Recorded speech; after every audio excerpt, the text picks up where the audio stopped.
Can you commit to this committee now that you're going to give us the 25 million bags? Yes, our president is recognized. Yes, Mr. Chair. I want to thank Congresswoman Green because she acknowledged that I was able to handle the Philippine situation during the global rice crisis in 2008. Anyways, that's why I think I'm in a good position to be able to say that I think it is a very sweeping accusation to say that the importers are the ones manipulating the rice, because the importers are price takers. And so whatever is the rice that they order and buy, especially during this time where there's a global rice crisis, there's a certain, we can really have a scientific guess of how much was their profit. But generally, in my experience, what they import is very close to what they sell to the wholesaler or the trader. So I don't think we can blame the importers per se only. There must be somebody else more guilty than them in the whole supply chain. Thank you. Yeah, Mr. Chair, just a comment to yes, tama yung ang sinasabi ni Madam former President GMA. Pero during the initial investigation here, yung sa supply chain kasi ma'am, na-prove natin dito that most of the importers are also controlling the wholesale market. Kasi sila mismo ang wholesaler. In fact, integrated yung merkado nila eh. Yung taga Mindanao, yung isa sa mga 7 billion cumulative revenue nila, yung matanda, soda, ano ba yon? Imagine mo, she's been doing the importation for the last 3 decades. Tapos, during the investigation, it was revealed na malaking wholesaler siya. Okay? And worse, she's also one of the biggest retailer. So, kontrolado nilang the whole supply chain. So, this is what is happening. This is a new phenomenon. And of course, they took advantage of the lowering of tariff by 20%. So, hindi talaga maiwasan na at some point may itatago talaga sila na dagdag na nakita nila when the tariffs were reduced. So ganun ang nangyari dito when we started the investigation. Okay, thank you. Yes, Madam President, you're acknowledged. Yeah, you were talking about the Mindanao, whatever is the role of this Mindanao rice person. Are you talking about Bar Nuevo? No, Madam President, it was a different company. Because I was but she's a Mindanao trader, and this morning, Congressman Salceda just said she's one of the better ones. So I'm glad that she's not the one you're talking about. Thank you. You wanted to add, yes, admin. I think from what I recall, Bar Nuevo is soda trade. Ayun siya yung may-ari, si Mrs. Bar Nuevo. Okay, Mr. Chair. Soda trade. Siya din yung may-ari. No, is she the one that we are referring to? If this is one and the same, we could that probably... That is manipulating? That's what I want to know. We could look into the records if this is the same. The records say... Comsec, can we look at the records of the importers if this is one and the same? It's an importer. But what is being claimed here is that there is a Mindanao importer who is also a wholesaler, who is also a retailer. Ergo, you cannot avoid the conclusion that this Mindanao trader is guilty. So I just want to check whether it is indeed Mrs. Bar Nuevo, whom Congressman Salceda said earlier, but not in the session, not in the hearing, is one of the better ones. Comsec, could you check the records of the resource persons of the large wholesalers? Actually, Mr. Chair, yung result ng ating hearings since last week, since we invited the importers here, soda trade is only one of those who are engaged directly from importation to wholesaling and actual retail. Marami pa sila, ma'am, former President GMA, ang nag-admit dito that not only that soda trade, but other players in Bulacan and other parts of the Philippines admitted to the committee that they're also engaged in wholesaling and actual retail. Chair, because you mentioned Mindanao Trader.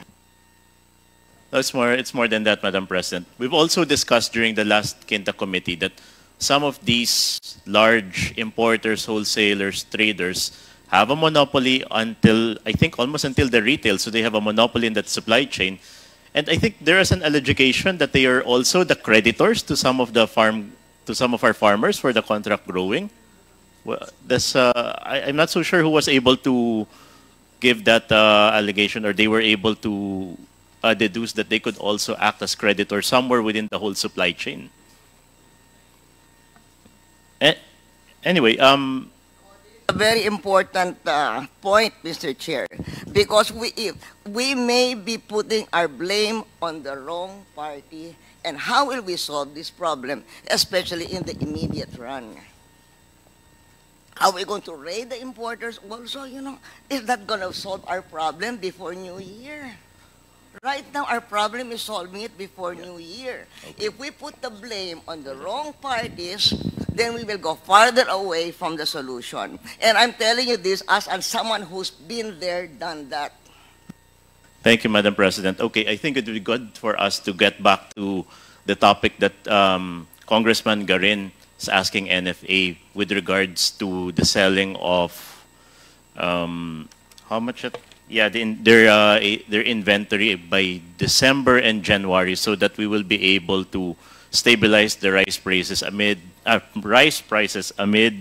the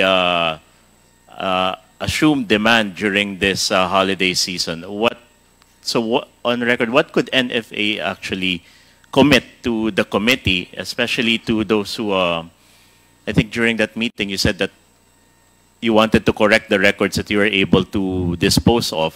What could you commit to the committee that we will be able to sell to the Kadiwa farms this December and January before the harvest season? Mr. Chair, yung kaya nating i-commit ngayon immediately ay 106,824 bags. Then by next month, January, meron tayong mga 308,539 bags. Lahat po ng ating aging stocks, we can commit, wala pong problema sa presyo na 29. In fact, we will be really happy na ma-dispose po ito. Kung meron lang akong legal cover to dispose kahit yung bagong giling, i-dispose ko po. Just to give a perspective. Kulang po kaming ng 300 million. Administrator, I don't know what definition do you wish to understand right now that this is an emergency. No, we are not in a situation of calamity, but the situation is we have to arrest the rising cost of rice. So, I understand where you're coming from. You need a legal cover, no? Kasi may limitation nga yung batas. So, Mr. Chair, kailangan, sabi ko nga kanina, the Secretary of Agriculture will not take it against you. If we decide, should NFA decide at this point? Kasi sabi ko nga kanina yung sitwasyon ngayon requires a very serious interventional approach. Kailangan operahan na It should be surgical right now. So yun yung tinatanong ni Congresswoman Garin kanina, because initially, you had committed that for the month of December, 25 million kilos could be accommodated by NFA. Yun pala, ang 25 million na to is graduated, meaning 108,000 bags muna, 380 sa sunod na buwan, etc. Just to adhere to the definition of aging rice. Pero may legal cover naman tayo We are in a state of you know, of public emergency na kailangan natin i-arrest talaga because of profiteers. Profiteering na kasi nangyayari ngayon sa presyo ng bigas eh. Yes, Yusek Asis. Yes, Mr. Chair, before that, Mr. Chair, I just have one query through the chair. When is the point of reckoning? After na giniling, or pwede ba ang point of reckoning is yung pagbili ng palay, pag-deliver ng palay? What is there in the law? Because if the law is silent on that, then you cannot insist on a point of reckoning that is based on the milling date. NFA. What is the legal definition of an aging rice? Meron ba? Sa ngayon po, sa bagong RTL, meron na talaga very clear. 3 months pag bigas, 6 months for palay. That's the definition. And then sa bagong RTL nga, Yeah, Mr. Chair, sorry ha. This is the new law signed last week or 2 weeks ago. Di ba? But when this is still applicable next year. Right? Yeah, so what applies now? Because there's no clear definition yet.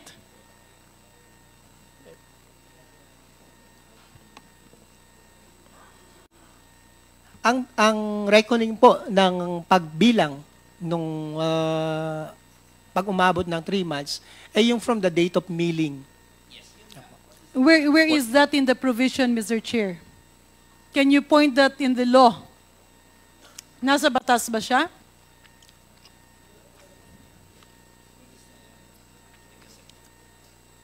Titingnan po namin, no, but nung dumating po ako sa NFA, yan na po yung definition nila sa ahensya and nasa standard operating procedure. We will check on the law itself kung ano po yung sinasabi.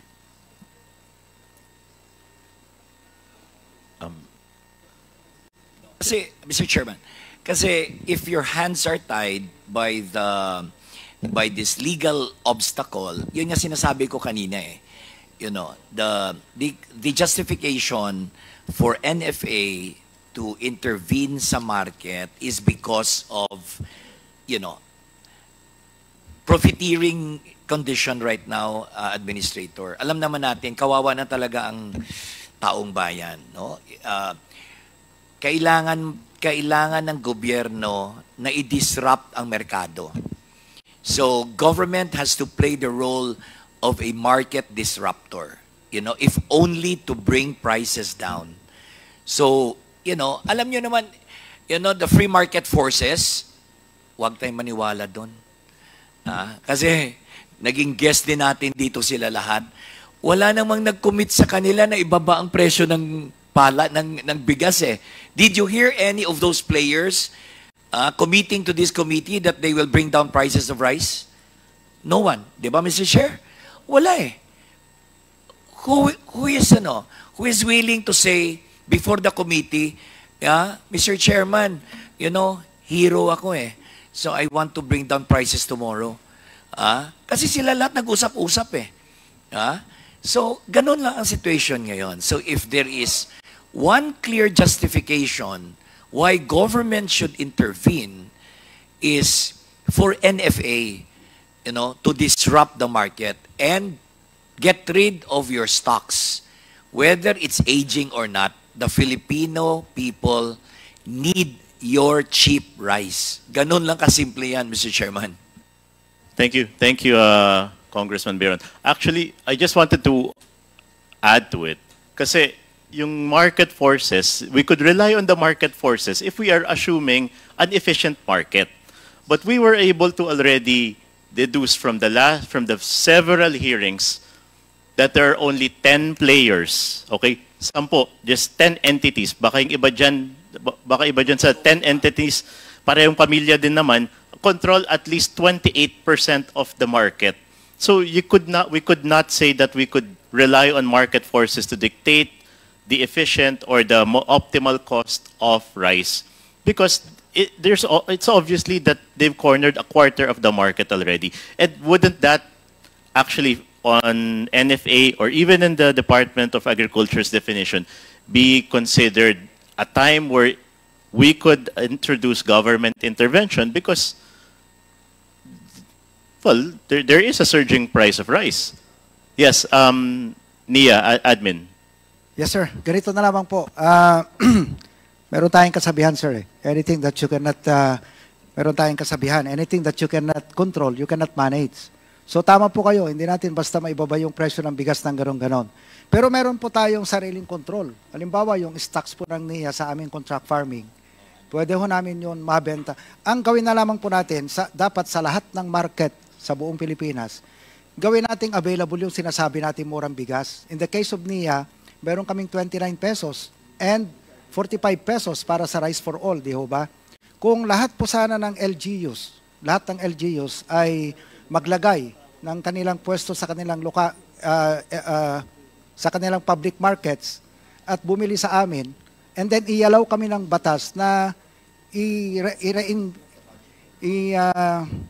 yung aming budget ay pwede naming i-revolve. Ano po? Kasi kailangan naming isuli sa sa treasury. Dapat ialaw kami na i-revolve yung aming fund. Tuloy-tuloy nating mapaikot yung ating pondo. Tuloy-tuloy po tayong may supply ng murang bigas sa palengke. Kasi iba-iba po yung klase ng bigas eh. Merong well-milled, merong 5% broken.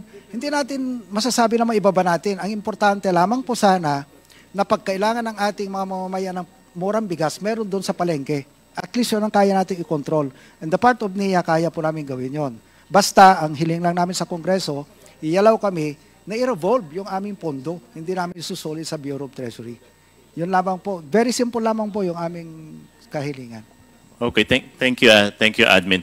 But nabanggit na rin naman kanina that we are intending to put up the pilot sites already na rin naman sa NFA of the existing stock. Baka pwede doon tayo magsimula. Total, it's supposed to be a pilot site anyway. Hindi naman to an overall market intervention. Tingnan natin on how the market responds already with the pilot sites. We just need from NFA yung commitment kung ano yung kaya nilang i-dispose within December and January. We monitor, we analyze kung ano yung maging result sa merkado, and then we could already scale this operation. But first, Congressman Garin, are you done? Would you wish to yield muna so that we could go through the Yes, list? Mr. Chair. Just for the record, Mr. Chair, the law does not state whether the point of reckoning is on the delivery of the palay or the day of milling. So what's not in the law should not be interpreted as kinagisnan ng NFA. So actually with that, NFA has a greater level of flexibility to determine when it is actually optimal for them to implement this project. Okay. Sige, well, Congressman Garin, let's move on to Representative Lani Mercado Revilla. Maraming salamat po, Mr. Chair. Akala ko hindi na ako makakapagtanong. Good afternoon po sa DA family and to NIA. My question is, I would like to direct my question to Admin Eduardo Edigilien of NIA, if he is available. I think Chairman Ferge Biron is still talking to him. Or probably Engineer Roald Revilla. You can answer my question. Thank you very much. Sige po. I was listening to your report this morning before coming here. It is over 3 o'clock already. It's 3:10 to be exact. And you mentioned that the priority of NIA is food production and irrigation would solve the problem. Sa amin po sa lungsod ng Bacoor, we still have NIA properties. And I understand this was turned over to the province of Cavite. Is this correct, Mr. Chair? Madam Chair, yung water rights po ang nire-assign namin sa provincial government. So water rights, ano hong ibig sabihin ng water rights ang binigay niyo po sa probinsya ng Cavite? At para mabigyan lang kayo ng overview, meron kaming around 20 plus na dams sa Cavite, ano po? 24, and we used to irrigate 40,000 hectares. Ngayon po ay nasa 800 hectares na lang, more or less. Now, sayang po kasi yung tubig na na-repurpose na po kasi yung ng water rights ng NIA into multipurpose. Meaning, pwede na po kami sa bulk water, pwede po sa irrigation, para po magkaroon ng equitable distribution ng tubig sa Cavite. We opted po na makipagmuha sa provincial government para sila po ang mag-develop o kumuha ng mag-process doon sa tubig natin para po sa para po sa Cavite, para po sa mga tao ng Cavite. Okay. Opo. Thank So, you very much for answering that question. Mr. Chair, bakit po sa lalawigan ito ibinigay, ang water rights na ito, at hindi sa local government unit na siyang sumasakop nito for better management? Well, ito po kasi ay MOA din namin po with NWRB, with MWSS. Kasi po may mga portion po kasi sa Cavite na nandoon sa MWSS yung concession, ma'am. So para hindi ho magka-problema, we opted po na sa province para, bigger picture, bigger And we were hoping also na yung province, of course, ang interest niya is for the whole of Cavite. Yes. You made mention that the irrigation o yung NIA water rights has been given to the province para maging equitable ang usage nito. Meaning, ito ho ba, ang dahilan ho ba nito ay para sa water crisis, lingering water crisis na na-experience po natin taon-taon? Yes, totoo po yan. Ano po pala, ma'am? Hindi po pala namin i-turn over sa province yung mga concession na under ng MWSS. Hindi ko lang kabisado kung anong mga towns yun But I think Bacoor is isa doon sa under ng MWSS. We are under Maynilad, sir. Maynilad pala. Yes. Yeah. But Maynilad is sa MWSS po niya kinuha yung. At kami naman po sa MWSS, meron po kaming MOA din kasi. Doon sa ating Potatan station, ma'am. Po. So, para hindi ho magkaroon ng complication, we opted po na sa province So, lalabas ho niyaan kung ang prioridad na natin ngayon sa lalawigan ng Cavite, who used to have 40,000 hectares of irrigated land, and now ang nagagamit na lang out of the 400,000 hectares ay 800 hectares na lang. Would you say na medyo hindi na maganda ang productivity ng bigas o ng pagkain sa lalawigan ng Cavite? Yes, ma'am, kasi karamihan ng lupa po ninyo doon is residential and industrial area na po Opo. Did you consider that there are already 4.5 to more than, or probably increasing as I speak right now, baka 5 million na nga o 6 million na ang populasyon? Wouldn't that create an imbalance? Since, for example, nangyari, nung nakaraang mga taon, dumaan ng COVID, nagsara ang boundaries ng bawat lalawigan, ng bawat local government unit, nawalan ng pamamaraan ng pagdidistribute ng pagkain, bumaba ang produksyon ng pagkain sa lalawigan ng Cavite, and probably other provinces which NIA has probably have given the water rights to the province or the local government unit. Hindi nyo na sinusunod ang mandato ninyo bilang NIA, Mr. Chair? Ato ako po, Mr. Chair, Madam.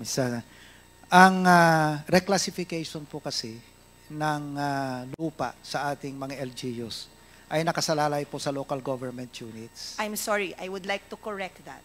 Hindi po lahat nakasalalay sa local government unit, lalo na po kung agricultural land. Dahil may papel po na ginagampanan ang Department of Agrarian Reform dito. Yes, ma'am. Tama po ba ako? Tama po. Ganito po kasi, ma'am, iba po kasi, ang DAR po kasi, ay doon po sila sa conversion. Ang local government units ay doon po sa reclassification. Now, kung nire-classify ng LGU as industrial or residential, yun ang magbibigay po ng permiso sa DAR para i-convert siya into such purpose. Sa nangyayaring problema po ngayon, Mr. Chair, ng ating bansa, that we lack production, do you think it is most proper at this time that we lack production, that the classification or reclassification of land should now be controlled? Kasi lumalabas, we are the greatest importer already in the world, most probably, or in Asia. I want to be corrected on that or be educated on that. Sa tingin niyo ho ba, panahon na para ang control ng reclassification ay hindi mapunta sa local government unit, kundi possibly sa opisina o tanggapan na ng Pangulo para mabigyan at masuportahan na ang food production sa ating bansa sa ngayon? I agree, Mr. Chair. Dapat, kasi pag gumawa tayo ng irrigation project, meron po tayong investment, meron po tayong investment sa project na yan. And then, pag nagawa mo ng irrigated, i-convert lang into residential or industrial, parang nade-defeat yung purpose eh. So, dapat po siguro, bawat LGU muna, kasi wala pa namang batas, ma'am, ano po, dapat LGU po muna, meron na silang fixed na comprehensive land use program. Di ba meron po tayong CLUP and required po tayo doon eh. Of course, ang pagmamalasakit po niyan sa CLUP nasa mga LGUs. Now, maganda rin kung national kasi ang national tulad namin sa NIA, pag ginawa namin ng isang irrigation facility, sasabihin namin kay national, ito yung mga ginawa naming irrigation facilities, ito yung sakop niya, huwag itong i-convert. So, national law po, dapat po siguro gumawa ang Congress ng isang batas para po sa ganong purpose. Sige po. Noted on that, Mr. Chair. May isang katanungan po ko, hindi ho ba mandato rin ng NIA or mandated po kayo ng batas na mag-monitor ng mga irrigation projects and properties ninyo? Tama po ba? Tama po yun, ma'am. Aware po kayo na meron pong mga irrigation properties po kayo na natuyuan na ng tubig? Aware po ba kayo doon? Natuyuan ng tubig? Natuyuan po. Ibig sabihin, it's not Yes. functioning. Yes, ma'am. Meron Yes. po. Opo. Ano ho ang mga ginagawa po ninyo para mabigyan o ng buhay muli ang mga irrigation canals na ito para hindi naman mawalan tayo ng produksyon ng pagkain sa ating bansa? Una po, ang pinanggagalingan kasi ng ating mga patubig sa ating mga irigasyon ay sa mga ilog. Ay lahat po ng ilog natin sa buong Pilipinas silted na. Kaya po kami kumakatok sa DPWH na yung kanilang flood control projects ay maggawa naman sila ng mga sabo dams to control yung sedimentation and the velocity of water para ho mabawasan ang sedimentation. Yun po yung una. Pangalawa po, sa aming program, gaya ng binanggit namin sa inyo kanina, meron kaming 300,000 hectares na hindi na namin napapatubigan dahil nga una, kailangan niya ng repair and restoration. Pangalawa, kulang talaga ng tubig para doon sa mga tail end ng aming irrigation facilities. So may mga pondo po kaming hinihingi para rito. Mr. Chair, naniniwala po ako sa inyong, hindi ako masyadong naniniwala sa monitoring ninyo. Bakit? Aware po ba kayo na meron po kayong mga irrigation canals na natayuan na ng mga informal settler families?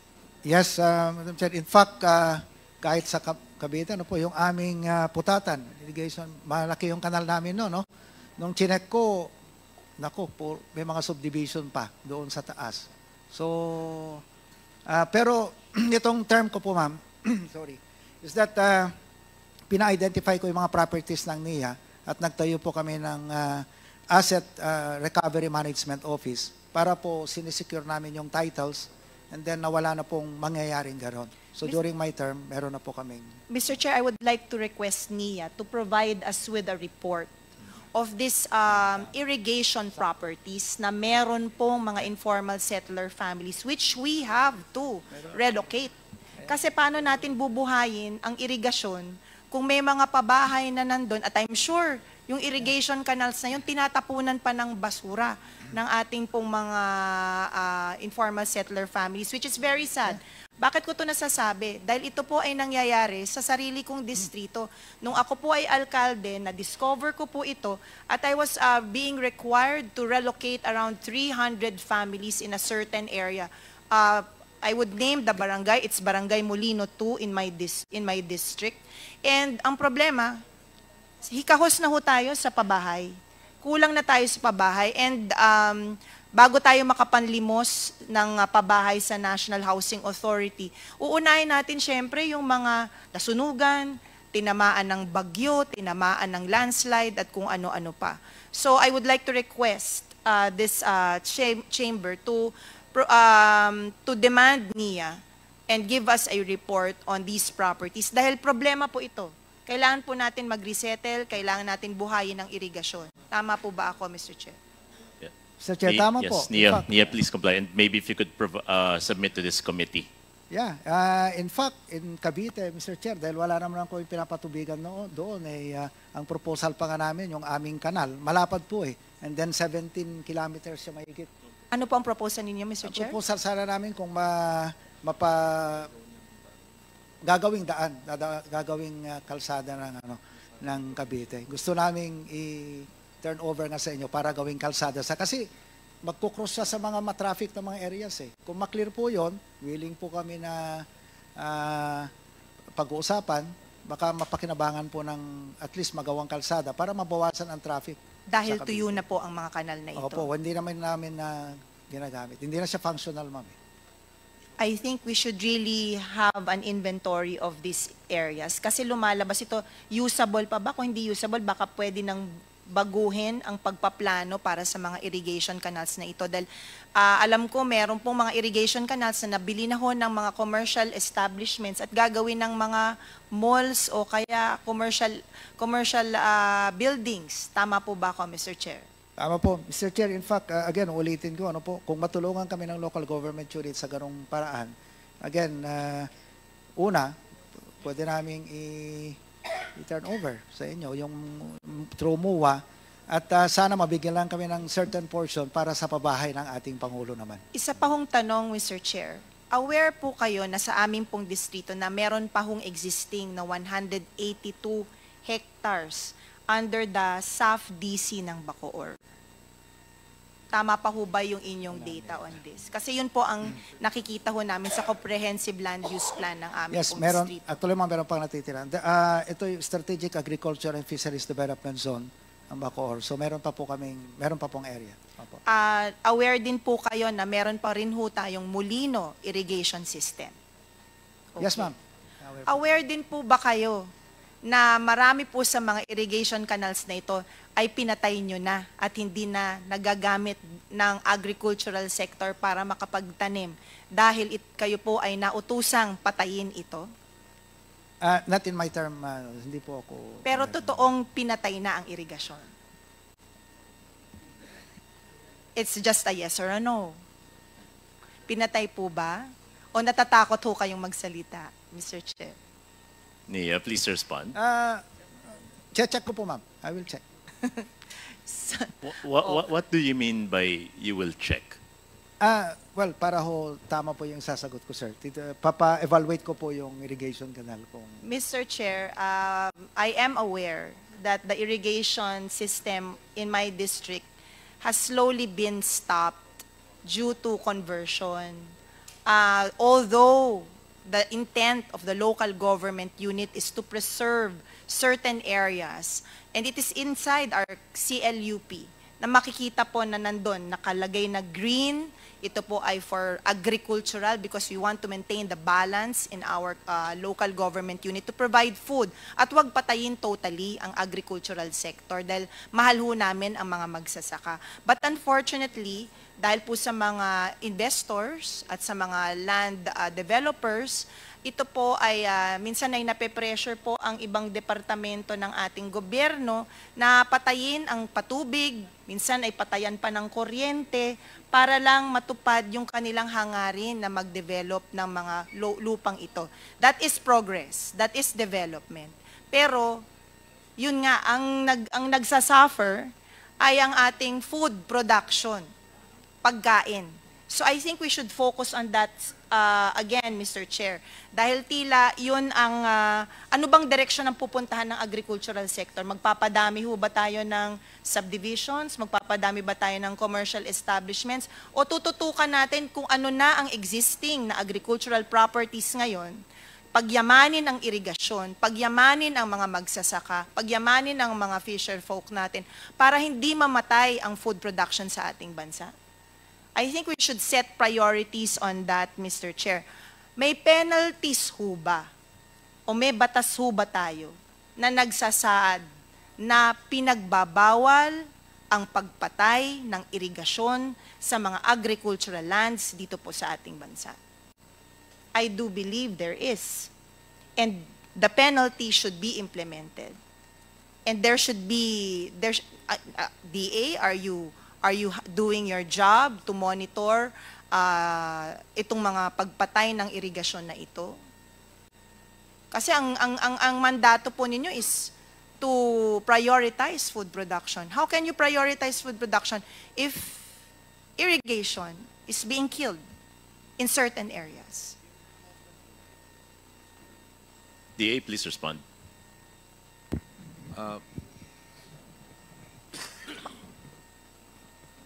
Yung pagpatay po ng irrigation definitely will be a shared responsibility between DA and NIA because NIA has the primary mandate to irrigate the land.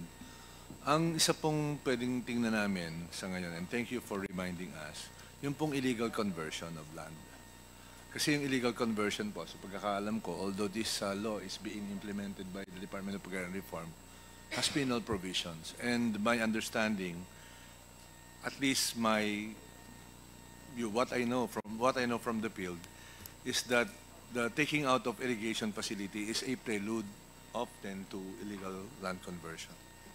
And we are aware, Mr. Chair, that there is an AO, Administrative Order 20 of former President Fidel Valdez Ramos, which states that all irrigated and irrigatable agricultural lands in the country shall not be subject to and non-negotiable for conversion. Sabi po nga na nag-i-invest ang government sa construction ng irrigation projects tapos mako-convert lang po ang lupa. I'm sure you are aware of that administrative order, Mr. Chair. Yes, ma'am. And in fact, it also included, if I am not mistaken, areas that has firm funding commitment for irrigation is also included. Not yet irrigated, but has firm funding commitment. So would you say that the awarding of water rights of NIA to an LGU or to a province is illegal, hindi sumusunod dito sa administrative order na ito? Mr. Chair, actually, nung pinag-aralan namin yung system, talagang yung operated area o yung willing na lang po magtanim ay mababa na po eh. So instead na masayang po yung tubig, ay may narapat po namin, kasi again, yung aming water rights naman ay pwede nang gamitin sa bulk water. Imbes na matatapon lang or masasayang lang, we opted na ibigay yung extra. Actually, ito po yung extra water namin sa i-reassign yung water rights sa provincial government para magamit po sa nainumin ng mga sa Cavite. Salamat po. Pero sa tingin ko po ay naniniwala po ako na marami pa rin hong magsasaka na gustong magtanim. Kaya lang huminto na dahil pinatayan na ho ng irigasyon sa aming pong distrito. And that is why you cannot give us farm-to-market roads for agriculture because kino-consider nyo na nga na wala ng agrikultura. Pero meron pa rin kahit papaano. At pinapatay po ito dahil pinatay na ang irigasyon.